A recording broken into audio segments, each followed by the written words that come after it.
Explore a sabedoria transformadora de Krishnamurti nessa palestra. Desafie seu pensamento convencional e embarque numa jornada de reflexão profunda. Vamos mergulhar nas palavras inspiradoras de Krishnamurti.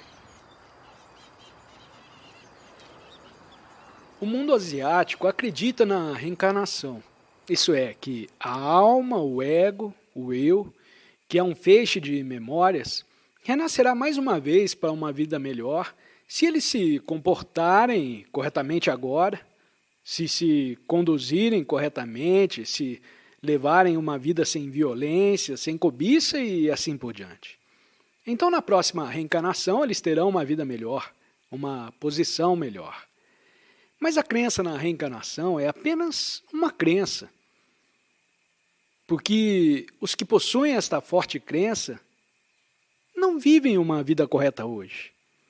É apenas uma ideia de que a próxima vida será maravilhosa. Eles dizem que a qualidade da próxima vida deve corresponder à qualidade da vida atual.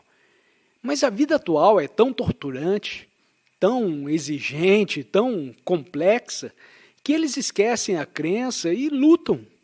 Se iludem, tornam-se hipócritas e aceitam toda forma de vulgaridade. Essa é uma resposta à morte. Acreditar na outra vida. Mas o que é que irá reencarnar? O que é que irá continuar? O que é que tem continuidade na nossa vida atual? É a lembrança das experiências de ontem, dos prazeres, dos medos, das ansiedades. E isso continuará a vida toda, a menos que rompamos e nos afastemos dessa corrente. Agora, a questão é a seguinte: será possível, enquanto se vive com toda energia, capacidade e agitação, terminar, por exemplo, com a ligação? Porque é isso que vai acontecer quando vocês morrerem. Vocês podem estar ligados à sua esposa ou ao seu marido, à sua pobreza. Podem estar ligados a alguma crença num Deus, o que é apenas uma projeção ou uma invenção do pensamento. Mas vocês estão ligados porque há um certo sentimento de segurança, por mais ilusória que possa ser. A morte significa o fim dessa ligação. Agora, enquanto vivemos, podemos terminar voluntariamente, facilmente, sem qualquer esforço com essa forma de ligação. O que significa morrer para uma coisa que vocês conheceram, uma coisa que vocês seguem. Vocês conseguem fazer isso? Porque isso é morrer junto com viver. Não separado por 50 anos ou mais, à espera de alguma doença que dê cabo de vocês. É viver com toda a sua vitalidade, energia, capacidade intelectual e com um grande sentimento. E, ao mesmo tempo, para determinadas conclusões, para determinadas idiosincrasias, experiências, ligações, ferimentos, terminar, morrer. Isso é, enquanto viver, viver também com a morte. Então, a morte não é algo distante. A morte não é uma coisa que está no fim da nossa vida, produzida por um acidente, doença ou velhice, mas pelo contrário, o fim de todas as coisas da memória. Isso é a morte, uma morte não separada da vida. Devíamos também considerar como dois amigos sentados junto às margens de um rio, com a água clara correndo, não a água enlamaçada e poluída, vendo o movimento das ondas e perseguindo-se rio abaixo. Por que a religião representou uma parte tão grande na vida das pessoas, desde os tempos mais antigos até hoje? O que é uma mente religiosa? Como é ela? O que a palavra religião significa realmente? Porque, historicamente, as civilizações desapareceram e novas crenças tomaram o seu lugar. O que produziu novas civilizações e novas culturas? Não o mundo tecnológico dos computadores, dos submarinos, dos materiais de guerra, nem dos homens de negócio, nem dos economistas. Mas as pessoas religiosas de todo o mundo produziram uma mudança tremenda. Assim devemos indagar juntos o que queremos dizer com religião, qual é o seu significado. Será apenas uma mera superstição ilógica e sem sentido? Ou há alguma coisa maior, alguma coisa infinitamente bonita? Para descobrir isso, não será necessário estarmos discutindo isso juntos como dois amigos. Não será necessário estar livre de todas as coisas que o pensamento inventou sobre a religião. O homem sempre procurou alguma coisa além da existência física.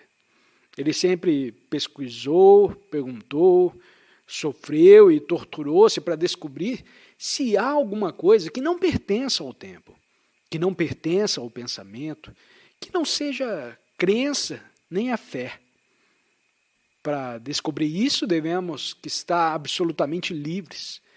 Pois se vocês se fixarem numa determinada forma de crença, essa mesma crença impedirá a investigação do que é eterno, se há essa coisa.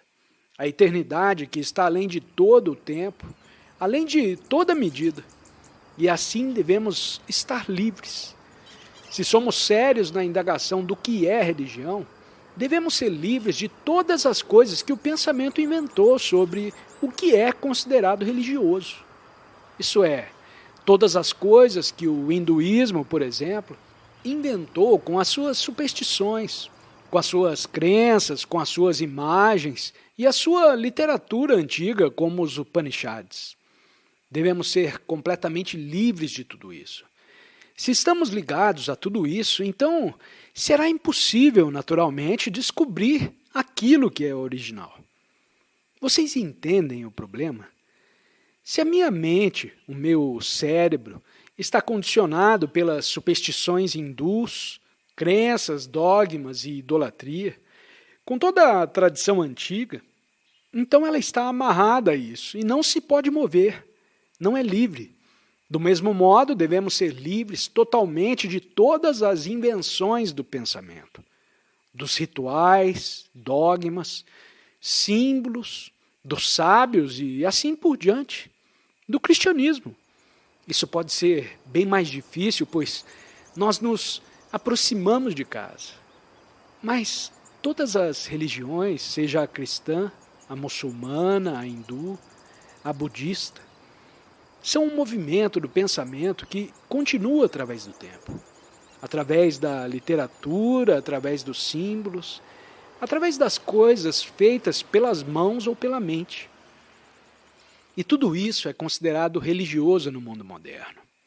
Para o conferencista que não é religioso, para o conferencista trata-se de uma forma de ilusão, de conforto, de satisfação romântica, sentimental, mas não real. A religião deve afetar o modo pelo qual vivemos, o significado da vida, pois só então há ordem em nossa vida. A ordem é algo totalmente desassociado da desordem. Vivemos em desordem. Isso é, em conflito, em contradição, dizendo uma coisa e fazendo outra, pensando de um modo e agindo de outro. Isso é contradição. Onde há contradição, que é divisão, deve haver desordem. E uma mente religiosa está completamente sem desordem. Esse é o funcionamento de uma vida religiosa. Não todo o contrassenso que está acontecendo com os gurus e suas idiotices. É extraordinário como muitos gurus vieram ver o conferencista. Alguns porque pensam que eu os ataco. Eles querem me persuadir a não atacar.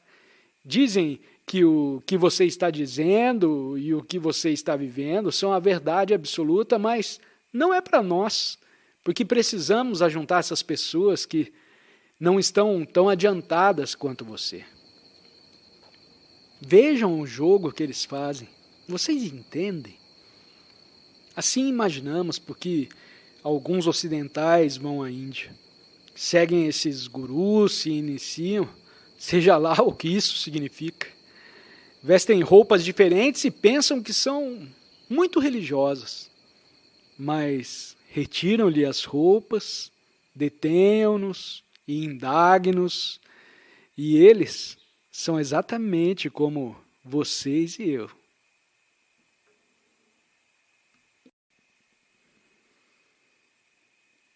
Assim, a ideia de ir para algum lugar para encontrar esclarecimento, de mudar o nome para algum nome sânscrito, parece estranhamente absurda e romântica, sem qualquer realidade. Mas milhares de pessoas estão fazendo isso. Provavelmente trata-se de uma forma de diversão sem muito sentido. O conferencista não está atacando, por favor. Vamos entender isso. Não estamos atacando nada, estamos apenas observando. Observando o absurdo da mente humana, como somos pegos facilmente. Somos tão ingênuos. Uma mente religiosa é uma mente muito concreta. Ela lida com os fatos, com o que está realmente acontecendo, com o mundo exterior e com o mundo interior. O mundo de fora é a expressão do mundo de dentro. Não há nenhuma divisão entre fora e dentro. Uma vida religiosa é uma vida de ordem, diligência, lidar com o que está realmente dentro de nós mesmos, sem nenhuma ilusão, de modo que vivamos uma vida ordenada e correta. Quando isso é estabelecido inabalavelmente, então começamos a indagar o que é a meditação. Talvez essa palavra não existisse no mundo ocidental, no seu uso atual. Até há cerca de 30 anos atrás, mais ou menos. Os gurus orientais trouxeram-na para cá. A meditação tibetana, a meditação zen, a meditação hindu, a meditação particular de um determinado guru, a meditação yogi, sentar-se na postura de pernas cruzadas, respirar, tudo isso que vocês sabem. Tudo isso é chamado de meditação. Não estamos denegrindo as pessoas que fazem isso. Estamos apenas observando como a meditação se tornou absurda. O mundo cristão acredita na contemplação. Eles se entregam à vontade divina, à graça e assim por diante. Acontece o mesmo no mundo asiático. Apenas eles usam palavras diferentes em sânscrito, mas é a mesma coisa. O homem procurando alguma espécie de segurança duradoura, de felicidade, de paz, e não a encontrando sobre a terra, na esperança de que ela exista em algum lugar. A procura desesperada de alguma coisa imperecível, a busca do homem pelo tempo incomensurável. Assim, devíamos indagar juntos profundamente o que é a meditação e se existe algo sagrado, santo. Não aquilo que o pensamento criou como sendo santo. Isso não é santo. O que o pensamento cria não é santo, pois está baseado no conhecimento. E como pode qualquer coisa que o pensamento invente, sendo incompleta, ser sagrada? Mas em todo o mundo adoramos aquilo que o pensamento inventou. Não há nenhum sistema, nenhuma prática, além da clareza de percepção de uma mente livre para observar, uma mente que não possui nenhuma direção, nenhuma escolha. A maior parte dos sistemas de meditação tem o problema de controlarem o pensamento. A maior parte da meditação, seja zen, hindu, budista, cristã, ou a do último guru, tenta controlar o pensamento. Pelo controle, você centraliza e traz toda a sua energia para um determinado ponto. Isso é concentração, o que significa que há um controlador diferente do controlado. O controlador é o pensamento, a memória, e aquilo que ele controla ainda é pensamento, que está vagando. Dessa forma, há conflito. Você está sentado, quieto, silenciosamente, e o pensamento vaga. Você é como um escolar olhar para fora da janela e o professor diz: "Ei, não olhe para fora da janela, concentre-se no seu livro." Nós temos que aprender o fato de que o controlador é o controlado. O controlador, o pensador, o experimentador nós achamos diferentes do controlado, do movimento, do pensamento e da experiência. Mas se observarmos cuidadosamente, o pensador é o pensamento. O pensamento criou o pensador separado do pensamento, que então diz: eu devo controlar. Assim, quando vocês percebem que o controlador é o controlado, vocês eliminam totalmente o conflito. O conflito só existe quando há divisão. Onde há divisão entre o observador, o que testemunha, o que experimenta e aquilo que ele observa e experimenta. Há conflito. Nossa vida está em conflito porque vivemos com essa divisão. Mas essa divisão é falaciosa, não é real. Ela tornou-se um hábito nosso, uma cultura nossa, um controle nosso. E nunca percebemos que o controlador é o controlado. Assim, quando percebemos esse fato, não verbalmente, não idealisticamente, não como um estado utópico pelo qual vocês têm de lutar, mas na realidade que em nossa vida o controlador é o controlado, que o pensador é o pensamento. Então, todo modelo do nosso pensamento sofre uma mudança radical e não há nenhum conflito. Essa mudança é absolutamente necessária se estamos meditando, porque a meditação exige uma mente altamente compassiva e, portanto, altamente inteligente, com uma inteligência que nasce do amor, não do pensamento astucioso. Meditação significa o estabelecimento da ordem na nossa vida diária, de modo que não haja contradição. Isto significa rejeitar todos os sistemas de meditação, de modo que a nossa mente seja completamente livre e sem direção, de modo que a nossa mente fique completamente silenciosa. Será isso possível? Porque ficamos a tagarelar interminavelmente. No momento que deixarmos esse lugar, começaremos a tagarelar. A nossa mente irá continuar para sempre ocupada, tagarelando, pensando, lutando e, assim, não há espaço algum.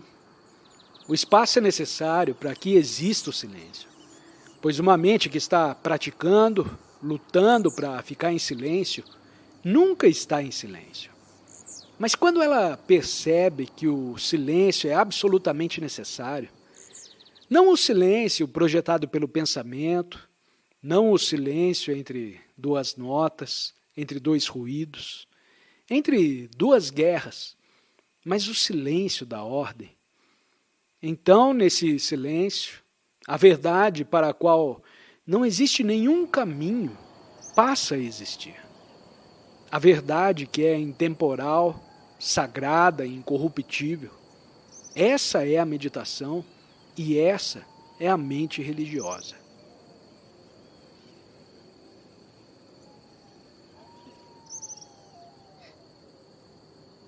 Para continuar a sua busca por conhecimento, clique em um dos 2 vídeos sugeridos na tela. Desafie a sua mente.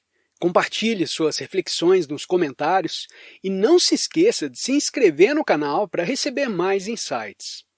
Até a próxima jornada!